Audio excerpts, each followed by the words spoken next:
SABC News presentation.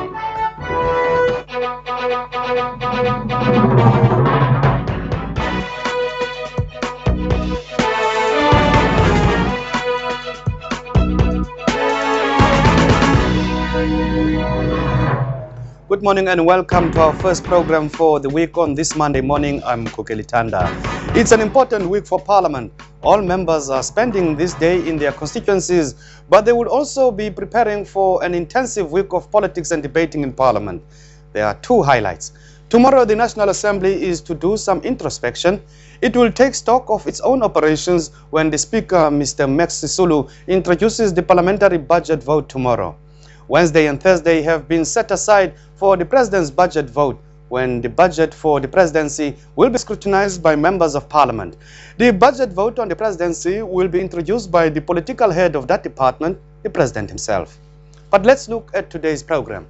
We still have some unfinished business. There are some question sessions with the President that we still want to share with you, as well as some of the statements members had made in the National Assembly last week. We go to our first item. We look at the question from the ANC's Trifosa Kubai to the President. The question deals with the filling of funded posts in the public sector, as was announced by the President in his State of the Nation address. Ms. Kubai wanted to know if the targets had been met, and if not, who were the guilty departments. She also asked if the President intended to take any steps against those departments. In his reply, the President said the latest reports revealed that less than 3% of the funded posts were vacant at any time. This means that, in general, national and provincial departments are doing well in terms of filling funded vacant posts. However, the exercise indicated a need to clean up the personnel database.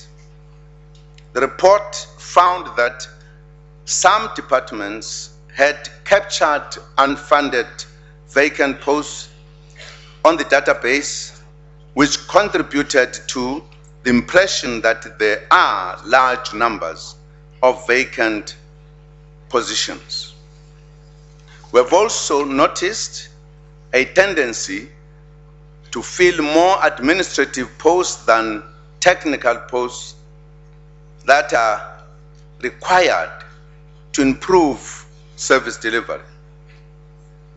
For an example, in the health sector, there has been a 71% growth in administrative appointments and only 39% growth in health professionals between 2003 and 2010. The President said a few national departments such as Water Affairs, Public Works, as well as Justice and Constitutional Development had had high vacancy rates. This was linked to the difficulty in attracting skilled personnel to government. Some departments, such as the Department of Rural Development and Land Reform, were undergoing restructuring and had relatively high vacancy levels for that reason. Various actions had been taken since the submission of the report. Firstly, the Department of Public Service and Administration has issued an instruction to all departments to fill the funded vacancies and remove unfunded ones from their personnel systems. Secondly, the Forum of South African Directors General has been directed to ensure that vacancies are filled within 4 months instead of the average of 6 to 9 months, which had become a norm in the public service. Progress reports will be provided to Cabinet and the President's Coordinating Council periodically. As we monitor these reports, the Presidency will determine whether or not it is necessary to take any action against any particular department for not filling vacancies timeously. Ms. Kubai had a follow-up question. She pointed out that the filling of vacant posts, especially the funded ones, was crucial to the government service delivery program.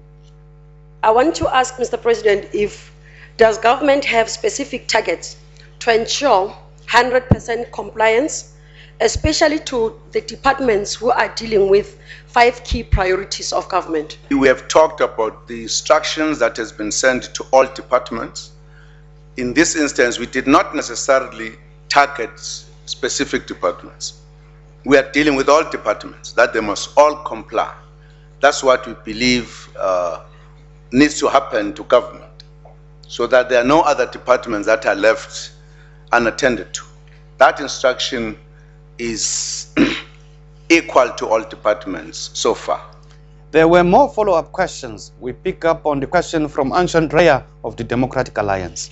High vacancy rates in the public service have resulted in serious delivery problems, exacerbated by the negative impact of political appointees without the necessary qualifications in influential public service positions.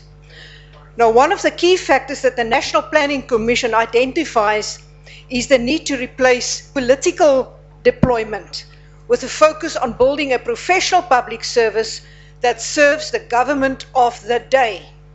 Mr. President, will your government start to appoint appropriately qualified people and develop a professional, non-partisan public service able to deliver quality services to all before December 2012?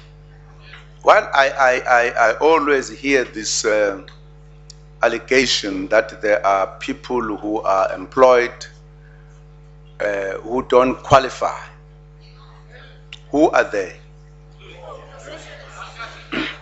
Who are they? No, I don't know that. I always hear this cry, and I don't even know what percentage of these people you have.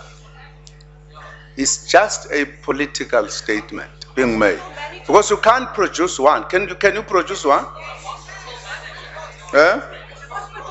You can have 3. No, I'm saying, because to me this is just a generalized statement. If one day somebody came and said these are individuals who don't qualify, then we can talk something serious.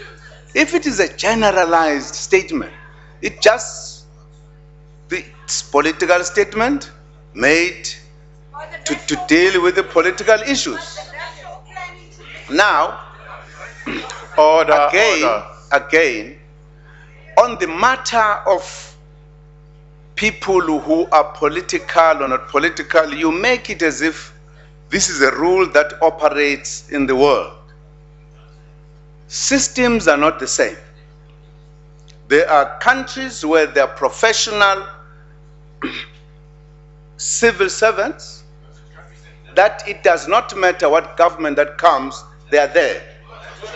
There are leading democracies where once elections are fought and won, the old ones go away. The new party comes with their own.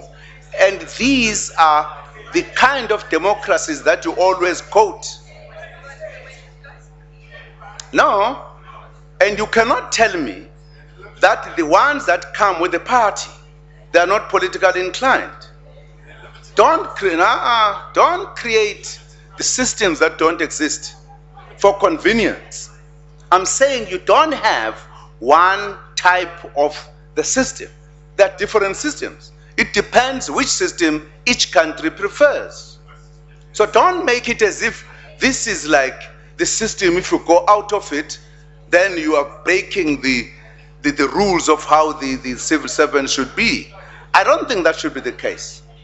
We have always, you know, when people are employed, whatever home they come from, whether it's a political or whatever, they go through very rigorous interviews.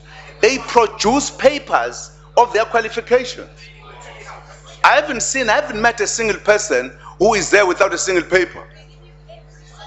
So I'm just saying, your questions too general, and you just try to paint the government into a corner where it does not belong. That's why I started by saying, can you tell me how many of these people? You can't tell me. Order. You can't tell me.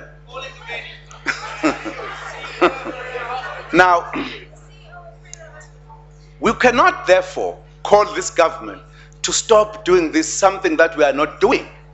We are not doing that thing.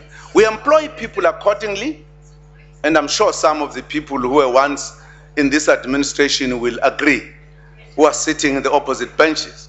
Nobody was just brought in without